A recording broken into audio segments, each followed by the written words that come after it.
Olá pessoal, tudo bem com vocês? Então, dando continuidade aos cursos de fenômenos de transporte, transferência de calor por convecção computacional, hoje nós vamos iniciar a parte de introdução à convecção. Tá? Isso é referente ao capítulo 6 do livro-texto do Encropeiro. A gente está seguindo a sequência desse livro-texto, né? E a ideia é, nessa videoaula, fazer uma apresentação breve sobre ah, os conceitos iniciais de convecção, né? Então tem uma introdução à convecção, né? A transferência de calor por convecção, basicamente é mostrar uma relação entre o coeficiente de transferência de calor por convecção médio, o coeficiente de transferência de calor por convecção local, né? E falar um pouco do conceito de camada limite, né, que é um conceito extremamente importante na área de convecção. Né? Então, posteriormente, nós vamos passar para a dedução das equações de conservação na região da camada limite. Vamos trabalhar a equação da conservação da massa, da conservação da quantidade de movimento e a equação da conservação da energia. Né? Muito provavelmente nas próximas videoaulas, né? Vamos tratar essas equações na forma diferencial, vamos fazer a dedução delas, né? Então, com relação à introdução à convecção, né? A transferência de calor por convecção, ela é composta de dois principais mecanismos, né? A difusão, né? Que está relacionada ao movimento molecular do fluido, né? Isso ocorre próximo da região superficial, onde a velocidade do escoamento é nula, então o fluido está em repouso, consequentemente a troca térmica ocorre dominantemente por difusão. Né? E o outro mecanismo, né, é a advecção, que está relacionada ao transporte de energia pelo movimento global do fluido. O escoamento carrega aquela energia de um ponto a outro do domínio. Né? Então, a convecção nada mais é do que uma composição de dois mecanismos fundamentais, que é a difusão e a advecção. Tá? Bom, a convecção é extremamente importante na área de ciências exatas, né? Engenharia, né?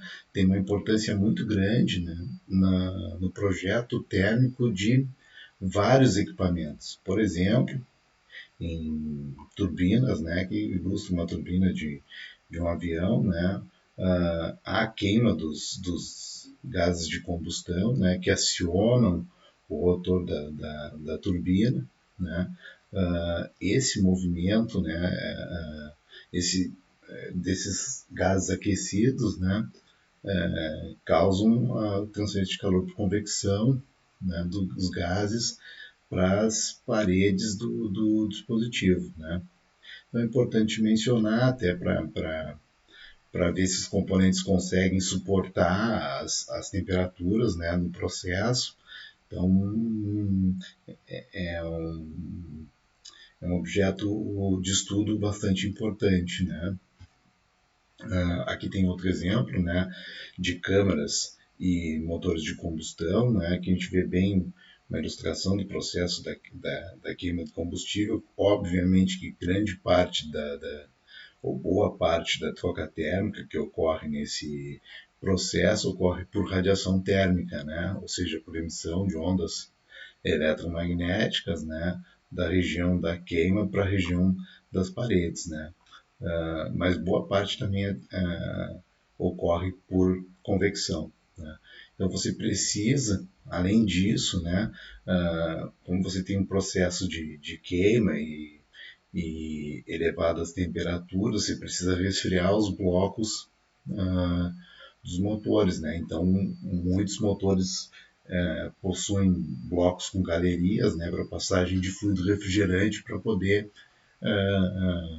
refrigerar e diminuir a temperatura dos materiais dos blocos dos motores. Né?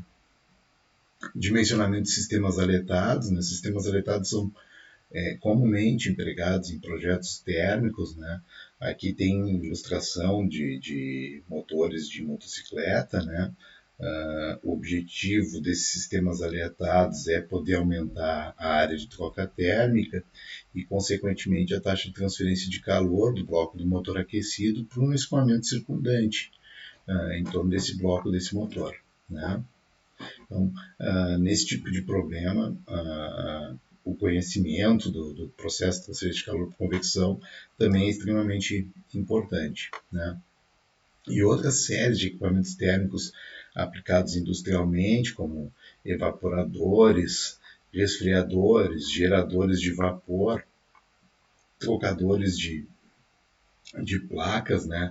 Alguns desses equipamentos possuem desenhos extremamente complexos, né?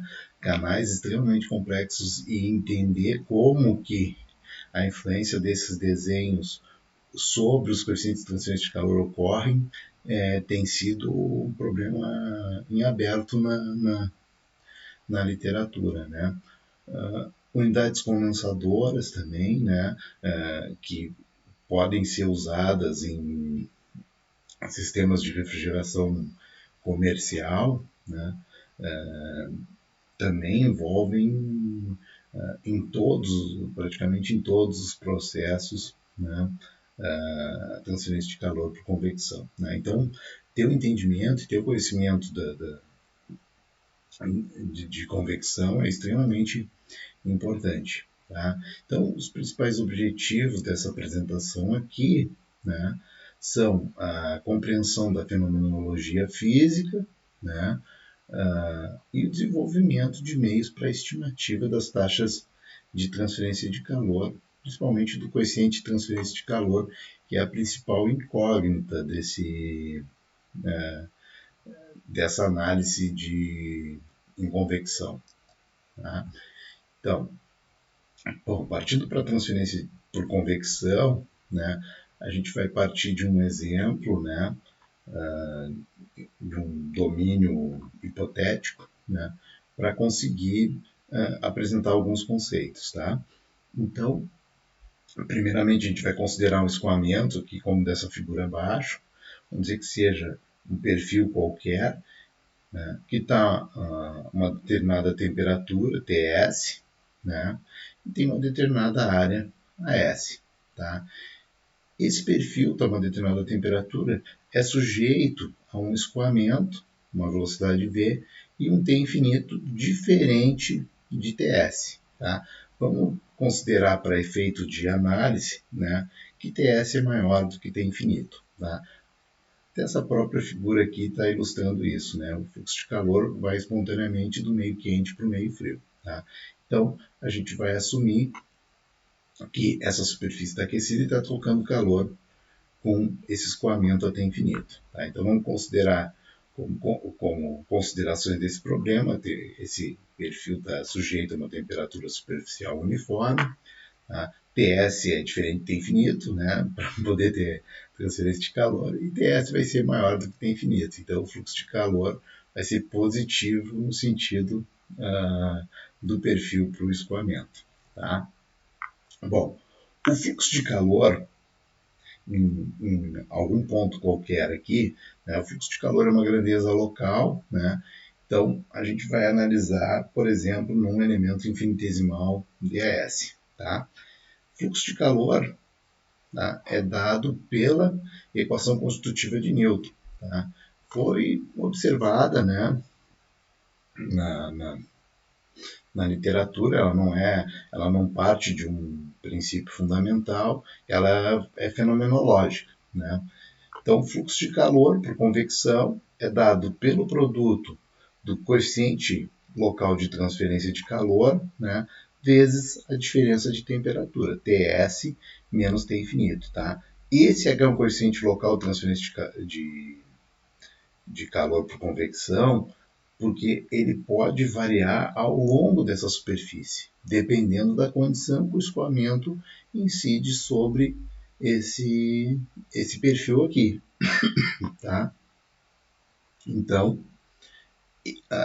Parece fácil, né? Puxa, mas é só usar essa equação que está resolvido o problema, né? O grande desafio na convecção é justamente determinar esse H aqui. Né?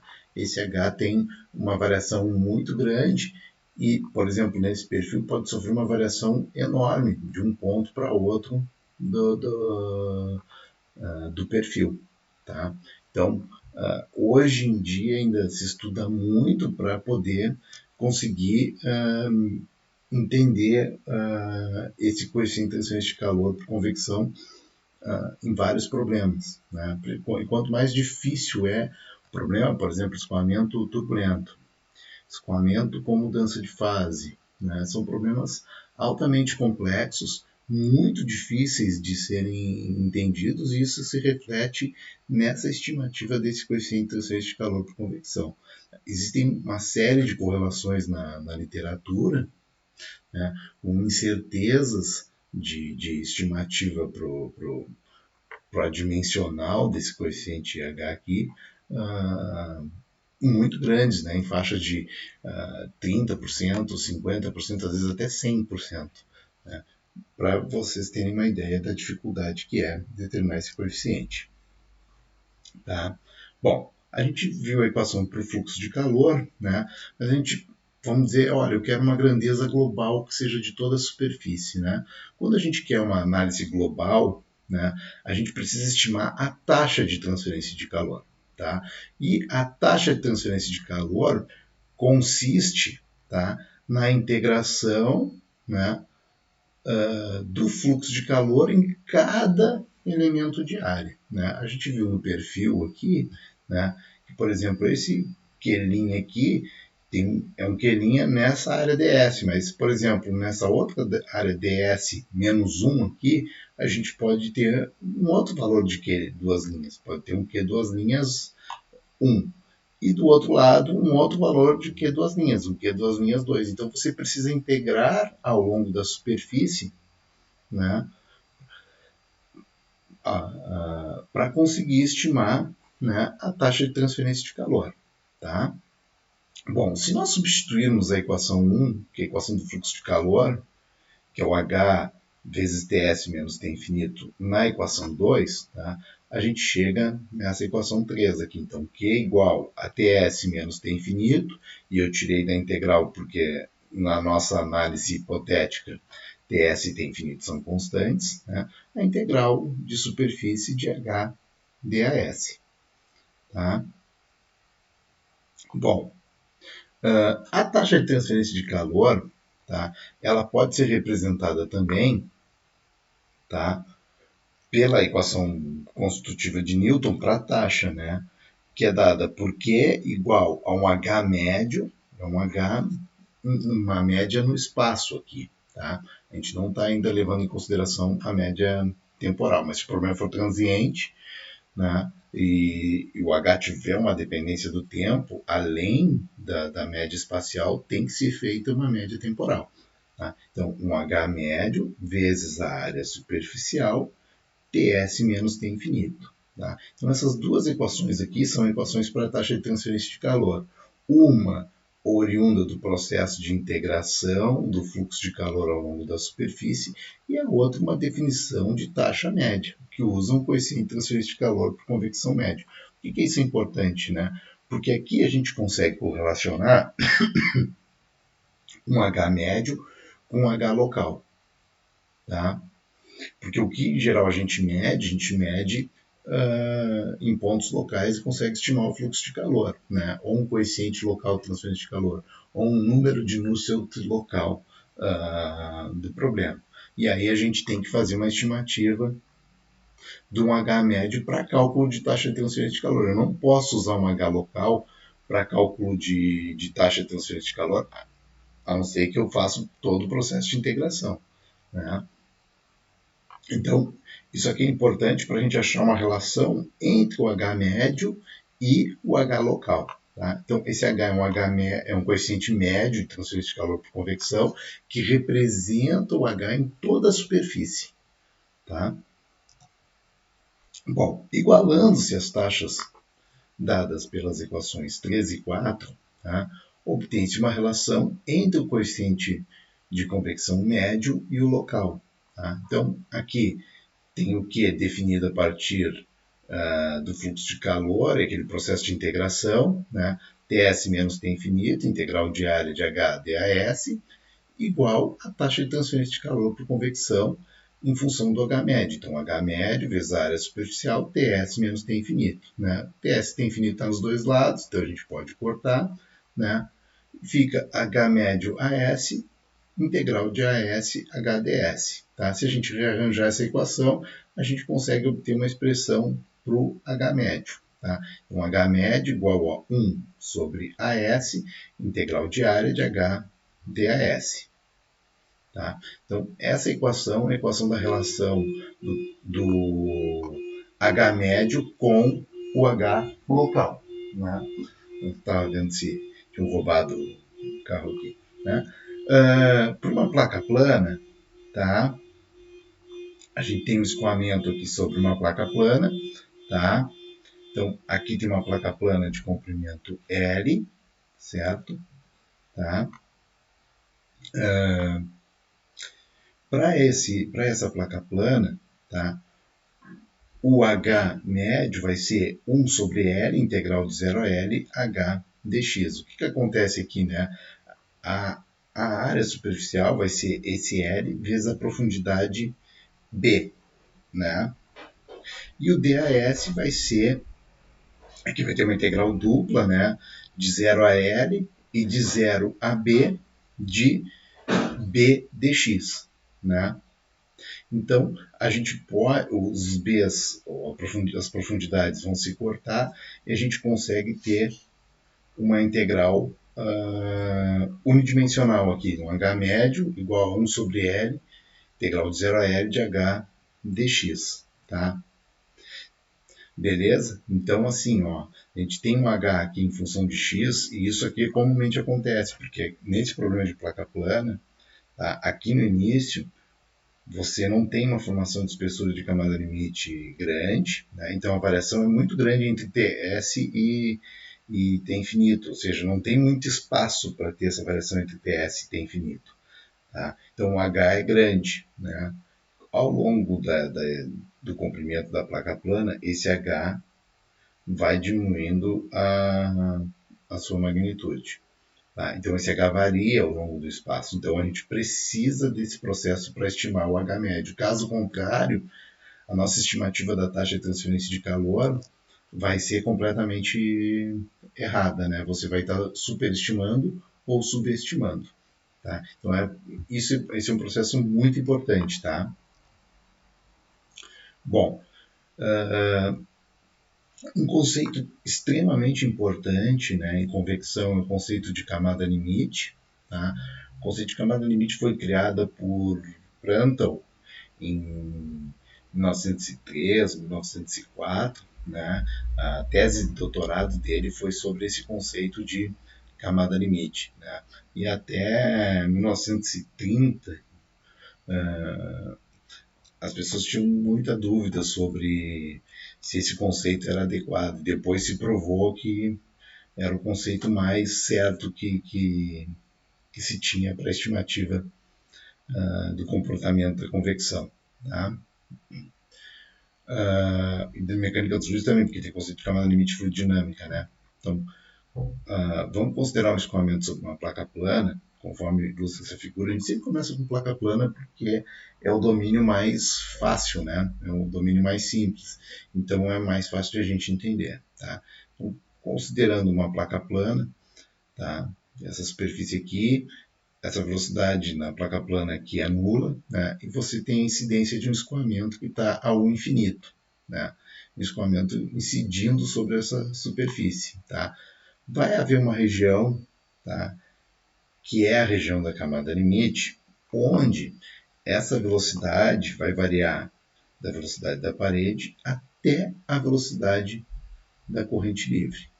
Tá?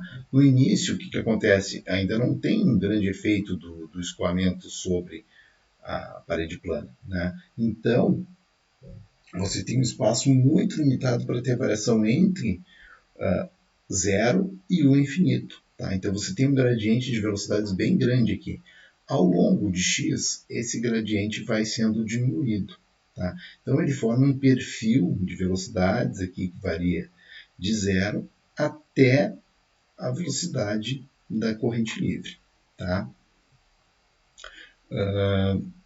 Uma outra questão importante é que se convencionou na literatura, há várias possibilidades, né? Mas em geral o mais adotado, né, é que a espessura da camada limite, delta x aqui, tá, ela é igual à posição aqui em y, a posição onde essa velocidade desse perfil de velocidades é 99% da velocidade da corrente livre. Ah, mas eu quero definir com 95%. Existem outras estimativas, tá? Mas em geral, a mais adotada é essa daqui, tá?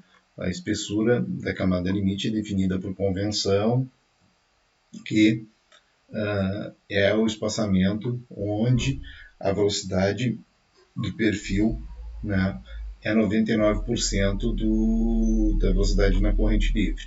Tá? Então, a velocidade no final da espessura da camada limite, né, é 99% da velocidade da corrente livre. Tá? Próximo da região da parede, você tem uma dominância das forças viscosas, né?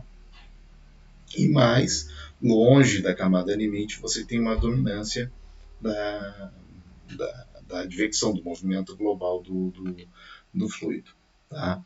Bom, o que acontece é que você tem uma variação do perfil de velocidades, né? Então você vai ter uma taxa de cesareamento. Tá? Isso é usado para a estimativa da resistência que essa parede impõe ao escoamento. Tá? E essa tensão de cesareamento é dependente da taxa de deformação desse escoamento. Tá? Então é muito importante a gente conhecer adequadamente essa formação desse perfil de velocidades para conseguir estimar, por exemplo, força de atrito. Né? Então, isso acaba sendo um problema bem importante em mecânica dos fluidos. Tá? Então, como é que é dada essa tensão de cesareamento? Tá? A tensão de cesareamento na parede, tá? Tal S, é igual, né, ao produto, né, da taxa de deformação do escoamento. Aqui a gente está considerando só um perfil unidimensional, del U, del Y, em Y igual a zero. Se fosse um perfil bidimensional, seria del U, del Y, mais del V, del X, na região da superfície, em y igual a zero, por exemplo. Tá? Então, é o produto da taxa de deformação na região da parede por uma constante de proporcionalidade que é a viscosidade dinâmica. Tá? Então, imaginem isso numericamente. Né? Se a gente erra essa estimativa dessa variação de velocidades na região da parede, a gente errou a estimativa da tensão de cesareamento. Isso é o que faz, por exemplo, que a estimativa de perda de carga, de fator de atrito, de resistência ao escoamento, seja muitas vezes inadequadamente predito com simulação numérica, né, com o uso de malhas grosseiras. Por isso você precisa ter um refinamento na região da parede para conseguir captar melhor essa variação do perfil de velocidades na região da parede. Tá? A mesma coisa vai valer para o campo de temperaturas. Vocês vão ver que a taxa de transferência de calor ela é dependente do gradiente de temperaturas. Né? Agora, quando a gente entra em camada limite térmica, a gente já observa isso. Tá? Bom, a tensão de cesareamento adimensional, né, é denominada de coeficiente de atrito local. Né? Isso aqui é só para ilustrar, né? Que é dada por coeficiente de atrito local igual a tensão de cesareamento sobre a energia cinética do escoamento. Né? Então vai ser ρ, 1 infinito ao quadrado sobre 2. Isso dá um valor dimensional que é chamado de coeficiente de atrito local. Isso é muito comum em transferência de calor, usar representações na forma dimensional, porque você pode extrapolar isso para diferentes escalas, né? A gente vai falar um pouco disso lá no princípio de similaridade, tá? Bom, além da camada limite fluidodinâmica, que está relacionada à variação dos campos de velocidade, né, nós temos também a camada limite térmica, que está relacionada à variação dos campos de temperatura. E se eu tiver um problema de transferência de massa, vai ter uma camada limite de transferência de massa, né, análogo ao problema de camada limite térmica. Tá? Mas aqui a gente está tratando só de camada limite fluidodinâmica e de camada limite térmica, para facilitar a análise. Tá? Então vamos considerar de novo a placa plana, né, aquela nossa velha placa plana, né, sujeita a um escoamento, né, que está uma temperatura T infinito. A gente vai considerar que essa superfície aqui está aquecida, né, e o escoamento está uma temperatura mais baixa. Então vai haver uma região, tá, onde a temperatura vai variar da temperatura superficial Ts até a temperatura da corrente livre T infinito. Tá? Vai formar um perfil semelhante a esse apresentado aqui. Tá? No início, o que acontece? Né? Você tem uma variação muito pequena de espaço aqui em Y, para variar a temperatura de Ts até T infinito. Então você tem um gradiente grandão de temperaturas aqui. Tá? Então você vai ter um H grande aqui e ele vai diminuindo ao longo do espaço, a não ser que transicione e dá um salto no coeficiente de transferência de calor por convecção. Tá? É convencionado que essa espessura da camada limite térmica, tá, é dada, tá, por 99% da variação total de temperatura. Então é 0,99 vezes Ts menos T, um T em qualquer ponto aqui, né, sobre Ts menos T infinito, que seria a variação máxima. Tá? Então seria 99% da variação do perfil adimensional de temperaturas. Tá? Uma outra questão muito importante, tá, na camada limite térmica é que se nós associarmos com a camada limite fluidodinâmica, sobrepor a camada limite fluidodinâmica, e os fenômenos acontecem juntos, embora as camadas limites sejam independentes, né, os fenômenos acontecem juntos. Né? Bem próximo da parede, o que acontece é que o perfil de velocidades é nulo aqui. Né? Consequentemente, nessa região aqui, a troca térmica é dominada pela difusão. Né? Conforme nós vamos nos afastando em direção à corrente livre da superfície, o movimento global do fluido domina o transporte de energia aqui. Tá? Então, essa região superior é dominada por advecção e essa região bem próxima da parede é dominada pela difusão. Tá? Então, né, nessa região aqui, a gente pode estimar o fluxo de calor aplicando a lei de Fourier na região da parede. Tá? Isso é bem importante. Tá? Uma outra questão também importante é a independência das camadas limite. Tá?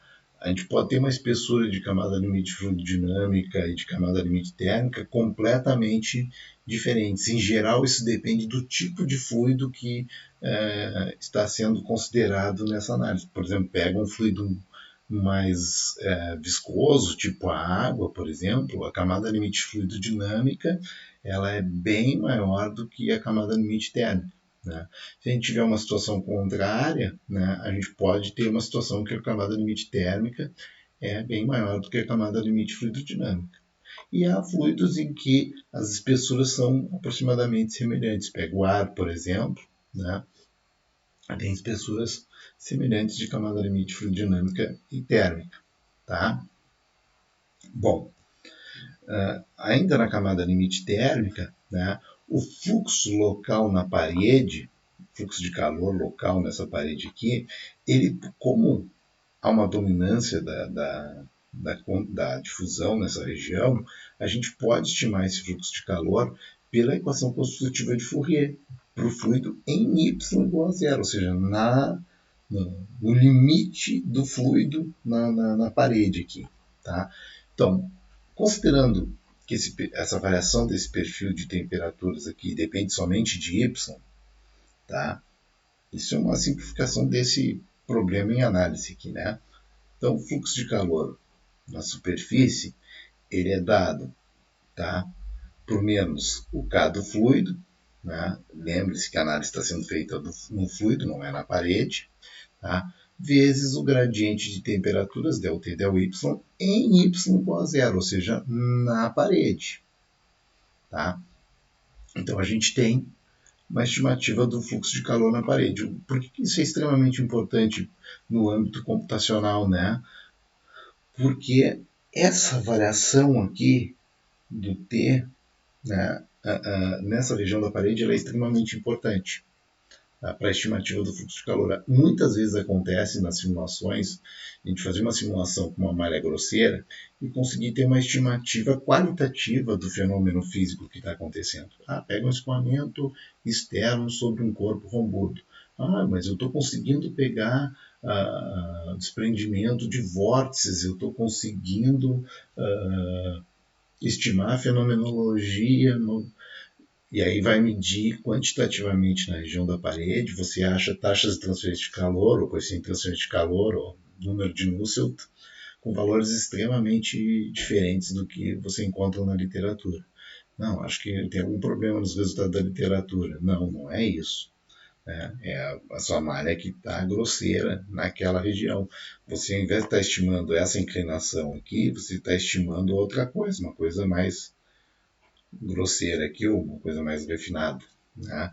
Porque você não refinou a malha nessa região. Então você precisa ter um refinamento importante de malha aqui para conseguir captar adequadamente essa variação do campo de temperaturas em função do espaço na região da parede. Tá? Então é muito importante ter um refinamento nessa região. Então existem várias técnicas computacionais, né?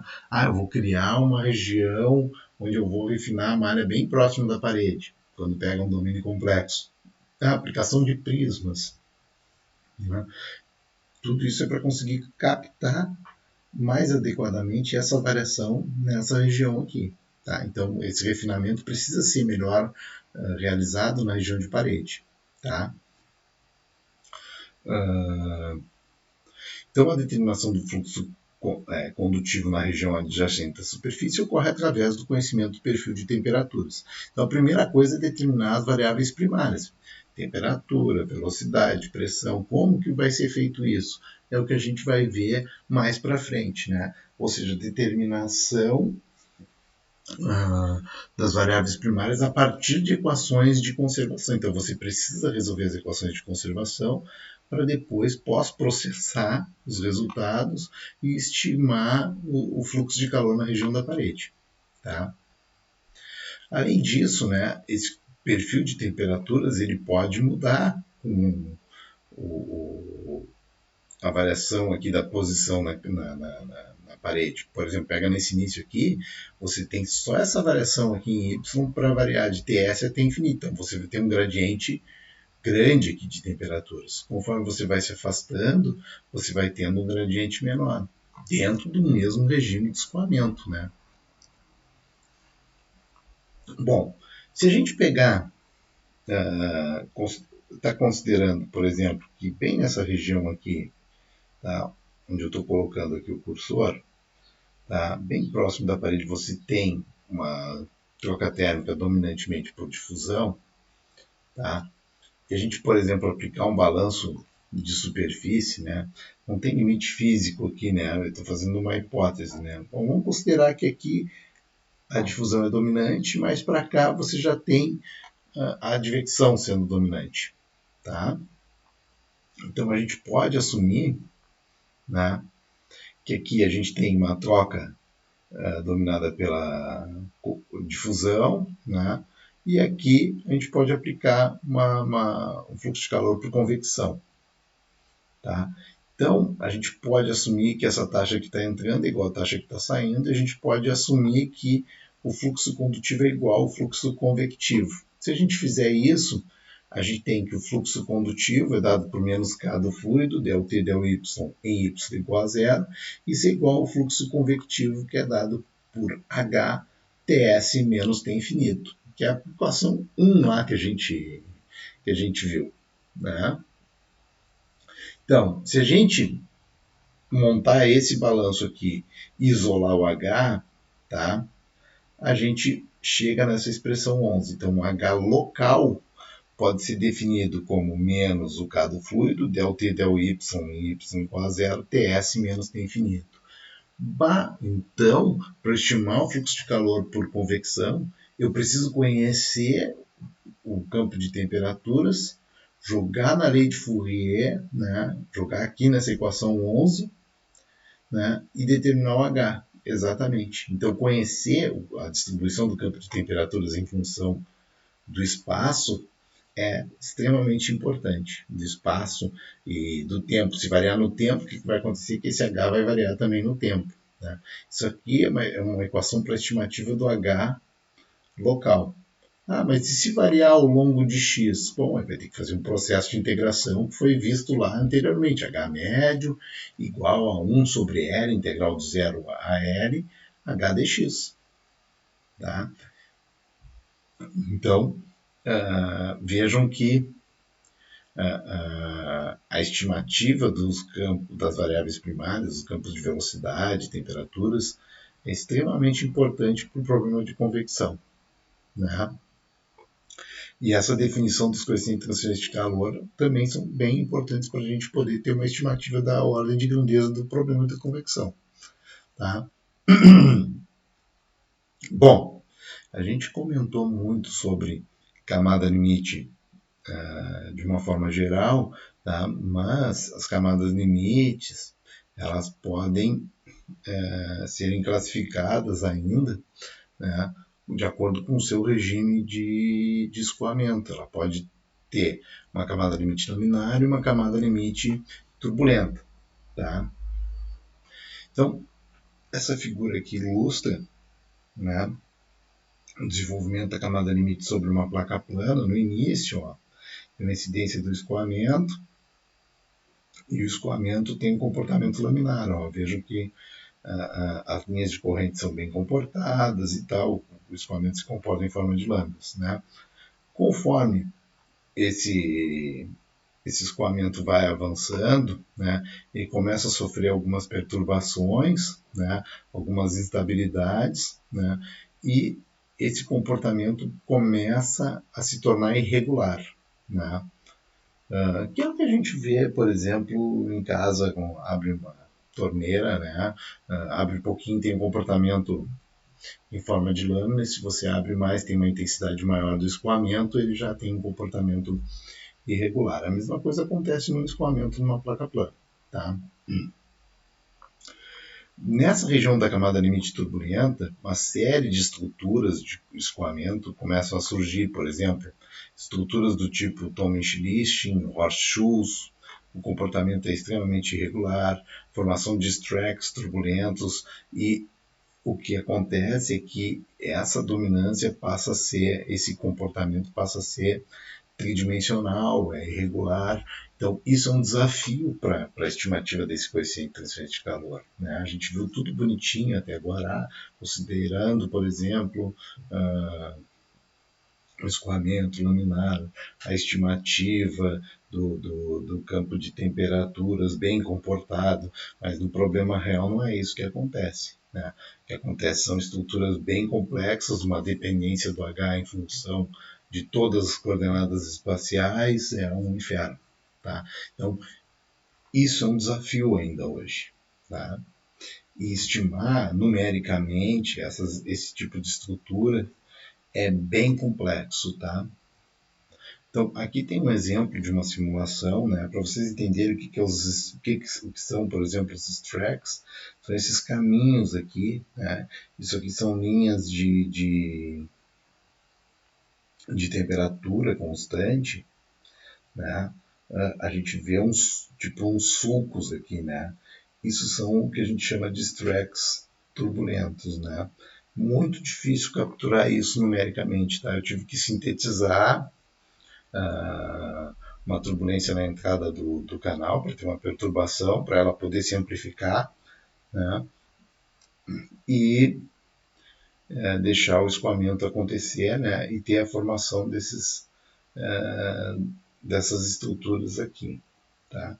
Então, bem complexo de ser predito numericamente, tá? Custei um bom tempo, acho que mais de ano, para conseguir reproduzir esse tipo de efeito. Não é qualquer modelagem de turbulência que estima. Por exemplo, a modelagem clássica não capta esse tipo de efeito. Tá? Tá? Bom, com relação à transição, né, existem critérios de transição do regime laminar turbulento, dada, por exemplo, pelo número de Reynolds. Tá? Então, por exemplo, para a placa plana, tá? A transição acontece quando se atinge um número de Reynolds crítico. Né? Então, o número de Reynolds vai ser dado pelo produto entre a massa específica, a velocidade da corrente livre, a posição na placa plana e a viscosidade dinâmica. Né? O número de Reynolds acaba sendo muito importante, tanto para definir critério de transição, quanto também para definir classificação de comportamento físico do escoamento. Quando a gente chegar em escoamentos externos, né, dá uma passada sobre isso, né? Falar um pouco mais sobre isso, tá? Então, aqui a gente está mostrando um exemplo, tá? Onde num escoamento sobre placa plana, né, a gente tem uma transição do laminar para o turbulento definida pelo número de Reynolds, né? Então, na literatura, né, se identificou que para uma placa plana o número de Reynolds crítico, né, ele varia entre 10 na 5 e 3 vezes 10 na 6, dependendo de perturbação do escoamento, dependendo de rugosidade de superfície, né, da intensidade de turbulência, na corrente livre. Tá? Em geral, é isso que se considera. Por que isso é tão importante? Porque os coeficientes de transferência de calor por convecção, o H no laminar e o H no turbulento, são completamente diferentes. Né? Por quê? Porque os perfis, além da diferença no comportamento físico, isso leva a uma diferença no comportamento médio também. Né? Há uma variação bem grande, por exemplo, nos perfis de velocidades, de temperaturas do escoamento. Tá? Então, vamos dizer, por exemplo, um perfil de velocidade numa placa plana, para um escoamento laminar, tá? Ele tem um perfil parabólico, né? Então tem um tipo de variação. Tá? Então você tem essa inclinação aqui, né? Essa variação del U, del Y e Y igual a zero, por exemplo. Tá? Quando você vai para o escoamento turbulento, isso aqui flutua, né, ao longo do tempo, mas a gente consegue fazer uma média. Na média, tá? Essa variação aqui, né, ela é muito mais significativa. Tá? Então, o que acontece? Tá? Do ponto de vista de resistência ao escoamento, como esse perfil de velocidades aqui tem um gradiente de velocidades muito mais intenso, tá? Em y igual a zero, você tem uma resistência muito maior ao escoamento. Isso é ruim? É ruim. Tá? Mas, em contrapartida, a mesma coisa acontece com o perfil de temperaturas. Então, você tem um gradiente muito mais intenso, a sua troca térmica é muito maior. Tá? Isso é muito bom. Tá? Então, se você não conseguir definir essa delimitação entre o regime laminar e o regime turbulento, você vai ter dificuldades em predizer adequadamente, né, quais são os coeficientes de atrito, quais são os coeficientes de transferência de calor por convecção. Então, é muito importante ter um entendimento sobre isso também. Tá? Bom, aqui tem uma ilustração, né, de como que essa variação de regime influencia a nossa espessura de camada limite e também, né, o coeficiente de transferência de calor por convecção. Então aqui tem um gráfico, né, da posição na placa plana pela espessura da camada limite. Essa região tracejada aqui é uma região de transição, né? E aqui, né, o regime laminar, nessa primeira região aqui, e aqui, nessa segunda região mais ao final, o regime turbulento. Né? Vejam o seguinte, aqui tem a incidência do escoamento, mas ele ainda está no regime laminar, então começa grande, né, porque tem uma variação de temperaturas, a mesma variação entre TS e T infinito, num espaço muito pequeno. Ao longo do avanço em X, ele vai diminuindo, né, até o ponto em que ele transiciona. Quando transiciona, isso dá um salto. Tá? Nenhum desses dois gráficos é extremamente representativo. Tá? Em geral, o que acontece é que isso aqui salta lá para cima, né? Muito maior para o regime turbulento do que para o laminar. Há um aumento da espessura da camada limite e há também um aumento significativo do coeficiente de transferência de calor por convecção. Tá? Por isso, o que, em geral, né, o que se faz é projetar equipamentos para trabalhar no regime turbulento, não no laminar. Tá? Porque o coeficiente de transferência de calor por convecção no regime laminar é muito inferior ao coeficiente por convecção no regime turbulento. Tá? A não ser que você tenha algum problema estrutural, algum problema crítico que impeça você de trabalhar no regime turbulento. Por exemplo, em reatores nucleares, né? Você não quer que as varetas vibrem, né, para não causar nenhum tipo de fissão, né? Então você trabalha com escoamento no regime laminar, mesmo que isso custe um aumento da dimensão do equipamento. Você consegue, por exemplo, eu vou fazer um equipamento gigante para compensar o H. Você pode fazer isso, só que o custo é enorme. Né?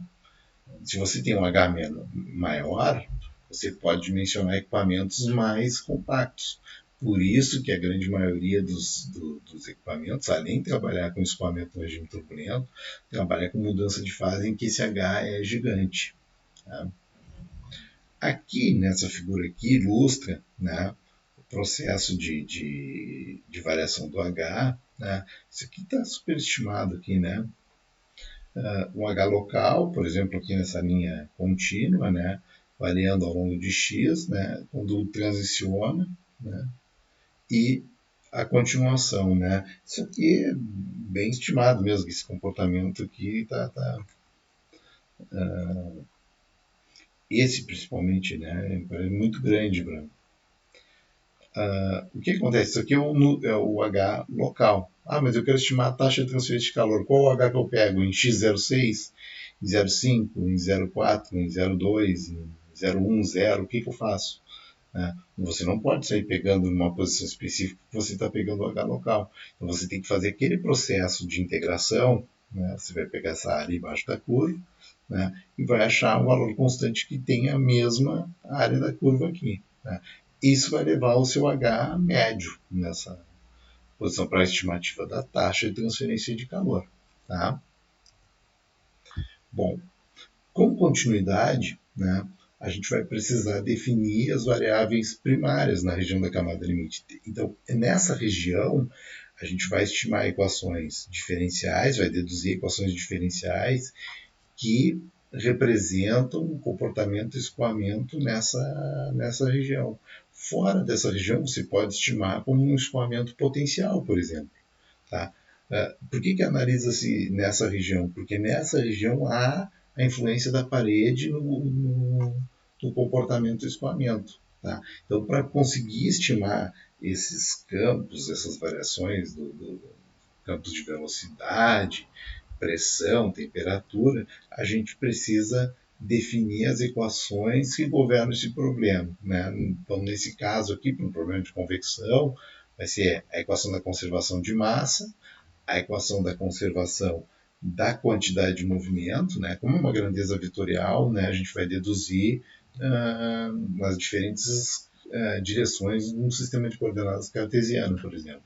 E a equação da conservação de energia. Essas equações são obtidas na forma diferencial, né, para conseguir, analisando um elemento infinitesimal na região da camada limite, para conseguir estimar a variação desses campos em função do espaço e do tempo. Com isso, né, com a definição das variáveis primárias, a gente pode voltar para definição do H, definição da tensão de cesariamento e tal, estimar grandezas que são usadas para projeto térmico, por exemplo, de colocadores de calor. Então, as próximas videoaulas vão se dedicar, né, à dedução dessas equações aqui, tá? Que não são muito fáceis, né, mas são extremamente importantes nesse problema, tá? Então, gera isso, né? Fiquem bem, se cuidem, né?